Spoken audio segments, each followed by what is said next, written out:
राम कथा करवाई थी। अच्छा। दिल्ली के पारस मंडप में।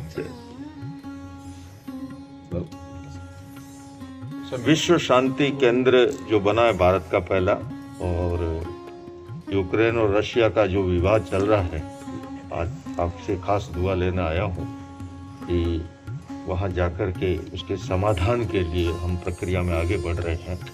तो आप जैसे पवित्र संतों के साथ जो मथुरा वृंदावन के केली कुंज में विराजमान सनातनी संत श्री प्रेमानंद जी महाराज के वात्सल्य मिलन के लिए श्वेतांबर जैन समाज के विश्वविख्यात संत आचार्य लोकेश मुनि पहुंचे। आचार्य लोकेश मुनि महाराज ने जैन इतिहास में पहली बार किन्हीं संत द्वारा आयोजित राम कथा के बारे में प्रेमानंद जी महाराज को बताया और उद्देश्य को भी स्पष्ट किया। इस दौरान दोनों धाराओं के बीच विस्तार से धर्म चर्चा भी हुई। रागा द्वेषा क्षयामुपागत यस्य ब्रह्मा विष्णु व हरो जिनो व नमस्तस्मै। मूल तो राग देश का खत्म होना ही, तभी ही अध्यात्म का अवतरण। और आज वस्तुतः महाराज जी जरूरत ही इसकी है कि धर्म को अध्यात्म से जोड़ा जाए, और जिस दिन अध्यात्म का अंकुर प्रस्फुटित हुआ, अशांति अपने आप खत्म हो जाए।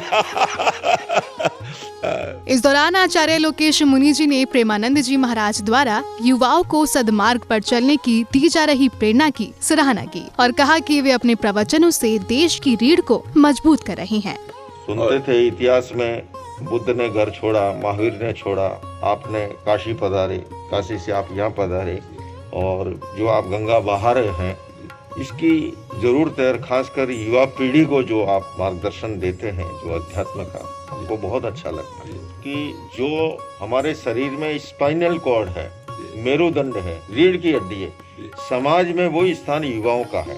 मेरुदंड अगर लड़खड़ा जाए पूरा शरीर डाउन हो गया। और हमारी युवा पीढ़ी जो है, अगर वो पतन के रास्ते चली गई, तो इसलिए ये जो दिए और तूफान की लड़ाई है संस्कृति और अपसंस्कृति की, तो उसमें आपका जो मार्गदर्शन है वो महत्वपूर्ण है, और उसी की आज इस देश को जरूरत है, दुनिया को जरूरत है। इस दौरान आचार्य लोकेश मुनि जी ने उनके द्वारा आयोजित राम कथा के उद्देश्य को स्पष्ट किया। राम कथा के उद्देश्य को स्पष्ट किया और कहा कि जैन धर्म में श्री राम भी भगवानों की तरह ही पूजनीय हैं। लोगों को पता लगा कि एक जैन मुनि राम कथा का आयोजन कर रहा है, तो जो लोग नहीं जानते हैं उन्हें कुछ, अरे जैन मुनि ऐसा इतिहास में कभी नहीं हुआ। मैंने कहा राम जी का वो स्थान है जैन धर्म में जो आदिनाथ भगवान ऋषभ का है या महावीर का है, उनको भी मोक्षकामी माना। वो भी ब्रह्म है, परमात्मा है, ईश्वर है, भगवान है, कोई अंतर नहीं है, ये अंतर बाह्य है। इस दौरान दोनों संतों का वात्सल्य मिलन जैन और सनातन परंपरा के बीच आध्यात्मिक संवाद, आपसी सम्मान और सामाजिक सौहार्द का प्रेरणादायक उदाहरण बना। जैन फोकस के लिए मथुरा उत्तर प्रदेश से ब्यूरो रिपोर्ट।